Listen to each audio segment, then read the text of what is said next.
ನಮಸ್ತೆ ವೀಕ್ಷಕರೇ, ಬಾಡದ ಹೂ ಭಾಗ 11 ಮುಂದುವರೆದ ಭಾಗ. ಪ್ರದೀಪ: ಸರ್, ನಮ್ಮನ್ನೆಲ್ಲ ಯಾಕೆ ಕರೆಸಿದ್ದೀರಾ? ನಾವೆಲ್ಲ ಏನೂ ತಪ್ಪು ಮಾಡಿದ್ದೀವಿ? ಇನ್ಸ್ಪೆಕ್ಟರ್: ಏನೋ ಬೆಳಗ್ಗೆನೆ ಕುಡ್ದಿದ್ದೀಯಾ? ಇವತ್ತೆಲ್ಲ ಇಳಿಸ್ತೀನಿ. ತಪ್ಪು ಮಾಡಿದ್ದು ಅವರಲ್ಲ, ನೀನು. ಪ್ರದೀಪ: ನಾನೇನು ತಪ್ಪು ಮಾಡಿದ್ದೀನಿ ಸರ್? ಇನ್ಸ್ಪೆಕ್ಟರ್: ಯಾವಾಗಲೂ ಕುಡಿದು ಬಂದು ಹೆಂಡತಿ ಮಕ್ಕಳಿಗೆ ಹಿಂಸೆ ಕೊಡ್ತೀಯಾ ಅಂತ ನಿನ್ನ ಹೆಂಡತಿ ಮತ್ತು ಮಾವ ನಿನ್ನ ಮೇಲೆ ದೂರು ಕೊಟ್ಟಿದ್ದಾರೆ.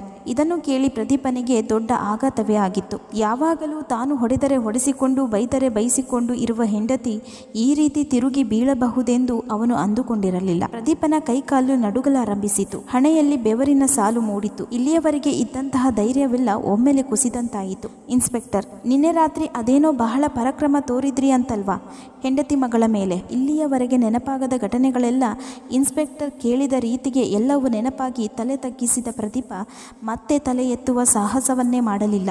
ಇನ್ಸ್ಪೆಕ್ಟರ್: ಯಾಕೆ ಹೀಗೆ ಮಾಡಿದೆ? ಅವನೇನು ಉತ್ತರಿಸಲಿಲ್ಲ. ಇನ್ಸ್ಪೆಕ್ಟರ್: ಅದರಿಂದ ಅವರಿಗೆ ಏನಾದರೂ ತೊಂದರೆಯಾದರೆ ಏನು ಮಾಡ್ತಿದ್ದೆ? ಆಗಲೂ ಮೌನವೇ ಅವನುತ್ತರ. ಇನ್ಸ್ಪೆಕ್ಟರ್: ಆಗೆಲ್ಲ ಅಷ್ಟು ಮಾತಾಡ್ತಿದ್ದವನಿಗೆ ಈಗ ಮಾತಾಡೋಕ್ಕೆ ಆಗೋದಿಲ್ವಾ? ಏನು ಬಾಯಿ ಬಿದ್ದು ಹೋಯ್ತಾ ಹೇಗೆ? ಬೊಗಳು, ಯಾಕೆ ಹೀಗೆ ಮಾಡಿದೆ? ಪ್ರದೀಪ: ಸರ್, ಏನೋ ಗೊತ್ತಿಲ್ಲದೆ ಆಗೋಯ್ತು. ಇನ್ಸ್ಪೆಕ್ಟರ್: ನೀನೇನು ಕೆಲಸ ಮಾಡ್ತಿದ್ದೀಯಾ ಪ್ರದೀಪ? ಪ್ರದೀಪ: ಮುಂಚೆ ಮೇಸ್ತ್ರಿ ಕೆಲಸ ಮಾಡ್ತಿದ್ದೆ ಸರ್, ಈಗ ಏನೂ ಇಲ್ಲ. ಇನ್ಸ್ಪೆಕ್ಟರ್: ಮತ್ತೆ ಈಗ? ಪ್ರದೀಪ: ಈಗ ಬೇರೆಯವರ ಸ್ವಲ್ಪ ಜಮೀನು ನೋಡ್ಕೊತೀವಿ. ಇನ್ಸ್ಪೆಕ್ಟರ್: ಏನಮ್ಮ ಹಾಸಿನಿ, ತೋಟದ ಕೆಲಸ ಗದ್ದೆ ಕೆಲಸ ಏನಾದರೂ ಮಾಡ್ತಾನಾ? ಇಲ್ಲ ಎಂದು ತಲೆಯಾಡಿಸಿದಳು ಹಾಸಿನಿ. ಪ್ರದೀಪನಿಗೆ ಅವಳನ್ನು ಕೊಂದು ಬಿಡುವಷ್ಟು ಕೋಪ. ಇನ್ಸ್ಪೆಕ್ಟರ್: ಮತ್ತೆ ದಿನ ನಿನಗೆ ಕುಡಿಯೋದಕ್ಕೆ ಹಣ ಬೇಕಲ್ಲ, ಅದಕ್ಕೆ ಏನು ಮಾಡ್ತಿದ್ದೀಯಾ? ಪ್ರದೀಪ: ನಾನು ದುಡಿತೀನಿ ಸರ್. ಇನ್ಸ್ಪೆಕ್ಟರ್: ಓಹೋ, ದುಡಿದು ಹೆಂಡತಿ ಮಗುನ ಸಾಕೋ ಯೋಗ್ಯತೆ ಇಲ್ಲ, ಕುಡಿಯೋದಕ್ಕೆ ಹಣ ಬೇಕಾದರೆ ದುಡಿತೀಯಾ? ಇದು ಚೆನ್ನಾಗಿದೆ. ಒಂದು ವೇಳೆ ಕೆಲಸಕ್ಕೆ ಹೋಗಿಲ್ಲ ಅಂದರೆ ಆಗ ಏನು ಮಾಡ್ತೀಯಾ? ಹೆಂಡತಿಯ ಬಳಿ ಕೇಳುತ್ತೇನೆ ಎನ್ನಲು ಅವನಿಗೆ ಧೈರ್ಯವಿರಲಿಲ್ಲ. ಸುಮ್ಮನೆ ನಿಂತ. ಇನ್ಸ್ಪೆಕ್ಟರ್: ನಾನು ಹೇಳ್ತೀನಿ, ಹೆಂಡತಿ ಹತ್ತಿರ ಕೇಳಿ ಅವಳು ಕೊಡಲಿಲ್ಲ ಅಂದರೆ ಹಿಂಸೆ ಕೊಡ್ತೀಯಾ, ಸರಿ ತಾನೆ? ಈಗಲೂ ಪ್ರದೀಪ ಮಾತನಾಡಲಿಲ್ಲ. ಇನ್ಸ್ಪೆಕ್ಟರ್: ನಿಂಗೆ ನಾಚಿಕೆ ಆಗಲ್ವಾ? ನೀನು ಒಬ್ಬ ಗಂಡಸ, ಮಗನ ಹೆಂಡತಿ ಅಂದರೆ ಏನಂದ್ಕೊಂಡಿದ್ದೀಯಾ? ನೀನು ಹೇಳಿದ್ದನ್ನೆಲ್ಲ ಮಾಡೋ, ಕೇಳಿದ್ದನ್ನೆಲ್ಲ ಕೊಡೋ ದಾಸಿ ಅಂತಾನಾ? ಒಂದು ಹೆಣ್ಣು ಮದುವೆಯಾದ ಕೂಡಲೇ ತನ್ನ ಮನೆ, ಅಪ್ಪ ಅಮ್ಮ ಅಣ್ಣ ತಂಗಿ ಇವರನ್ನೆಲ್ಲ ಬಿಟ್ಟು ನನ್ನ ಗಂಡನೇ ನನಗಿಲ್ಲ, ಅವನ ಮನೆಯೇ ನನ್ನ ಮನೆ, ಅವನ ಮನೆಯವರೇ ನನ್ನವರು ಎಂದು ಗುರುತು ಪರಿಚಯ ಇಲ್ಲದವನ ಜೊತೆಗೆ ಬರ್ತಾಳೆ. ಅವಳು ನಂಬಿ ಬರೋದು ನಿನ್ನನ್ನು, ಕೇವಲ ನಿನ್ನ ಮಾತ್ರ. ಆದರೆ ನೀನು ಮಾಡಿದ್ದೇನು?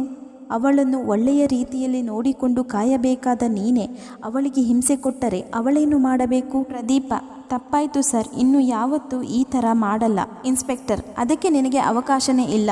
ಈಗ ನಿನ್ನ ಹೆಂಡತಿ ದೂರು ಕೊಟ್ಟಿರೋ ಪ್ರಕಾರ ಏನಿಲ್ಲ ಅಂದರೂ ನಿನಗೆ 10 ವರ್ಷ ಜೈಲು ಶಿಕ್ಷೆ ಆಗುತ್ತೆ.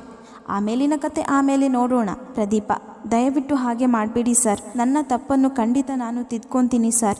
ಇನ್ಮೇಲೆ ನನ್ನ ಹೆಂಡತಿ ಮಗಳನ್ನು ಚೆನ್ನಾಗಿ ನೋಡ್ಕೊತೀನಿ ಸರ್. ದಯವಿಟ್ಟು ನನ್ನ ಜೈಲಿಗೆ ಹಾಕಬೇಡಿ ಸರ್. ನಿಮ್ಮ ಕಾಲಿಗೆ ಬೇಕಾದರೂ ಬೀಳ್ತೀನಿ ಸರ್ ಎಂದು ಅವರ ಕಾಲಿಗೆ ಬಿದ್ದನು. ಇನ್ಸ್ಪೆಕ್ಟರ್: ನಿಜವಾಗಿಯೂ ನಿನ್ನ ತಪ್ಪು ನಿನಗೆ ಅರ್ಥ ಆಗಿದೆಯಾ ಅಥವಾ ಸುಮ್ಮನೆ ನಾಟಕ ಮಾಡ್ತಿದ್ದೀಯಾ? ಪ್ರದೀಪ: ಅಯ್ಯೋ ಇಲ್ಲ ಸರ್, ನಾನು ನಿಜವಾಗ್ಲೂ ಬದಲಾಗ್ತೀನಿ ಸರ್. ನಾನು ನಿಮ್ಮನ್ನು ಹೇಗೆ ನಂಬಿಸಲಿ ಅಂತ ನನಗೆ ಅರ್ಥ ಆಗ್ತಿಲ್ಲ ಸರ್. ನಾನು ಇನ್ಯಾವತ್ತೂ ಕುಡಿಯಲ್ಲ ಸರ್. ಬೇಕಾದರೆ ನನ್ನ ಮಗಳ ಮೇಲೆ ಆಣೆ ಮಾಡಿ ಹೇಳ್ತೀನಿ ಸರ್, ನಾನಿನ್ನೂ ಕುಡಿಯಲ್ಲ. ಇದೊಂದು ಸಲ ನನ್ನನ್ನು ಕ್ಷಮಿಸಿಬಿಡಿ ಸರ್. ದಯವಿಟ್ಟು ನನ್ನ ಜೈಲಿಗೆ ಹಾಕಬೇಡಿ ಎಂದು ಕಣ್ಣೀರಿಡುತ್ತಾ ಕೈ ಮುಗಿದು ಬೇಡಿಕೊಂಡನು. ಇನ್ಸ್ಪೆಕ್ಟರ್: ನೀನು ಕ್ಷಮೆ ಕೇಳಬೇಕಾಗಿರೋದು ನನ್ನ ಹತ್ತಿರ ಅಲ್ಲ, ನಿಮ್ಮ ಹೆಂಡತಿ ಹತ್ತಿರ. ಮೊದಲು ಅವರ ಹತ್ರ ಕ್ಷಮೆ ಕೇಳು. ಹಾಗೆ ಅವರು ಕಂಪ್ಲೇಂಟ್ ವಾಪಸ್ಸು ತಗೊಂಡ್ರೆ ನಾನು ನಿನ್ನ ಅರೆಸ್ಟ್ ಮಾಡಲ್ಲ. ಹಾಗೇ ಇದ್ದರೆ ನಾನು ನಿನ್ನ ಅರೆಸ್ಟ್ ಮಾಡಬೇಕಾಗುತ್ತೆ. ನಿನ್ನ ಹೆಂಡತಿ ಏನು ಹೇಳ್ತಾರೋ ಅದೇ ನಿನ್ನ ಭವಿಷ್ಯ. ಪ್ರದೀಪ ಹಾಸಿನಿಯತ್ತ ತೆರಳಿ: ದಯವಿಟ್ಟು ನನ್ನನ್ನು ಕ್ಷಮಿಸು ಹಾಸಿನಿ. ನಿನಗೆ ನಾನು ತುಂಬ ಕಷ್ಟ ಕೊಟ್ಟಿದ್ದೀನಿ. ಇನ್ಯಾವತ್ತೂ ಹೀಗೆಲ್ಲ ಮಾಡಲ್ಲ. ನಾನು ಕುಡಿಯೋದನ್ನು ಬಿಡ್ತೀನಿ. ನಿನ್ನ ಶ್ರೀನ ಚೆನ್ನಾಗಿ ನೋಡ್ಕೊತೀನಿ. ಇನ್ಮುಂದೆ ನಾವು ಚೆನ್ನಾಗಿ ಜೀವನ ಮಾಡೋಣ. ನನ್ನ ನಂಬು ಹಾಸಿನಿ. ಮಾವ, ನೀವು ಕೂಡ ನನ್ನ ಕ್ಷಮಿಸಬೇಕು. ಅವರಿಬ್ಬರು ಏನೂ ಮಾತನಾಡಲಿಲ್ಲ. ನಂತರ ಪ್ರದೀಪ ಇನ್ಸ್ಪೆಕ್ಟರ್ ಬಳಿ ಹೋದನು. ಇನ್ಸ್ಪೆಕ್ಟರ್: ಹೇಳಿ ಮೂರ್ತಿಯವರೇ, ಈಗ ಏನು ಮಾಡೋಣ? ಹಾಸಿನಿ: ಅವರಿಗೆ ಒಂದು ಅವಕಾಶ ಕೊಟ್ಟು ನೋಡೋಣ ಸರ್. ಆದರೆ ಇದು ಅವರಿಗೆ ಸಿಗೋ ಕೊನೆಯ ಅವಕಾಶ. ನಾನು ಕೊಟ್ಟಿರೋ ದೂರು ವಾಪಸ್ಸು ತಗೊತೀನಿ. ಇನ್ಸ್ಪೆಕ್ಟರ್: ನಿಂಗೆ ಇದೊಂದು ಕೊನೆಯ ಅವಕಾಶ ಕೊಡ್ತೀನಿ. ಬದಲಾದರೆ ಚೆನ್ನಾಗಿರ್ತೀಯ. ಒಂದು ವೇಳೆ ಬದಲಾಗಲಿಲ್ಲ ಅಂದ್ಕೋ, ಸಾಯೋವರೆಗೂ ನಿನ್ನ ಜೈಲಿನಲ್ಲಿ ಕೊಳೆಯೋ ಹಾಗೆ ಮಾಡ್ತೀನಿ. ಪ್ರದೀಪ: ಆಯಿತು ಸರ್. ಇನ್ಸ್ಪೆಕ್ಟರ್: ರೀ ಕೆಂಪಯ್ಯ, ನೀವು ಒಂದು ಒಪ್ಪಿಗೆ ಪತ್ರ ಬರೆಯಿರಿ. ಅದರಲ್ಲಿ ಇನ್ನು ಮುಂದೆ ನಾನು ಕುಡಿಯಲ್ಲ, ಕುಡಿದು ನನ್ನ ಹೆಂಡತಿ ಮಕ್ಕಳಿಗೆ ತೊಂದರೆ ಮಾಡಲ್ಲ. ನಾನು ಬದಲಾಗ್ತೀನಿ. ಒಂದು ವೇಳೆ ನನ್ನಿಂದ ಅವರಿಗೇನಾದರೂ ತೊಂದರೆ ಆದರೆ ನನ್ನ ವಿರುದ್ಧ ಆ ಕ್ಷಣ ಕಾನೂನು ಕ್ರಮ ಕೈಗೊಳ್ಳಬಹುದು ಎಂದು ಬರೆಸಿ ಇವನಿಂದ ಸಹಿ ಹಾಕಿಸಿ. ಕೆಂಪಯ್ಯ ಬರೆದ ಪತ್ರಕ್ಕೆ ಪ್ರದೀಪ ಸಹಿ ಮಾಡಿದನು. ಸ್ವಲ್ಪ ಸಮಯದ ನಂತರ ಎಲ್ಲರೂ ಅಲ್ಲಿಂದ ಹೊರಟರು. ಇನ್ಸ್ಪೆಕ್ಟರ್ ಪ್ರದೀಪನಿಗೆ ಕೊನೆಯ ಸಲ ವಾರ್ನಿಂಗ್ ಕೊಡುವುದನ್ನು ಮರೆಯಲಿಲ್ಲ. ಇನ್ನಾದರೂ ಪ್ರದೀಪ ಬದಲಾಗ್ತಾನ ನೋಡೋಣ ಬನ್ನಿ. ಕೃಷ್ಣಮೂರ್ತಿ ಮತ್ತು ಹಾಸಿನಿ ಪೊಲೀಸ್ ಸ್ಟೇಷನ್ನಿಂದ ವಾಪಸ್ ಬರುವಾಗ ಪ್ರದೀಪನು ಅವರ ಜೊತೆ ಮನೆಗೆ ಬಂದಿದ್ದ. ಅವನು ಹೆಂಡತಿ ಮತ್ತು ಮಗಳನ್ನು ಕರೆದುಕೊಂಡು ಹೋಗುವ ಸಲುವಾಗಿ ಇಲ್ಲಿಗೆ ಬಂದಿದ್ದನು. ಅವರೆಲ್ಲರೂ ಬರುವುದನ್ನು ಗಮನಿಸಿದ ಶ್ರೀಗೌರಿ ಭಯದಿಂದ ಕೋಣೆಯಲ್ಲಿ ಹೋಗಿ ಕುಳಿತಳು. ಅದನ್ನು ಗಮನಿಸಿದ ಉಷಾ, ಏನಾಯಿತು ಶ್ರೀ, ಯಾಕೆ ಇಲ್ಲಿ ಬಂದು ಕುಳಿತಿದ್ದೀಯಾ? ಶ್ರೀಗೌರಿ, ಅಜ್ಜಿ, ಅಲ್ಲಿ ತಾತ ಅಮ್ಮ ಜೊತೆ ಅಪ್ಪನು ಬಂದಿದ್ದಾರೆ. ಅವರನ್ನು ನೋಡಿ ನನಗೆ ಭಯ ಆಯಿತು. ಉಷಾ, ಹೌದಾ ಎಂದು ಹೊರಗಡೆ ಬಂದರು.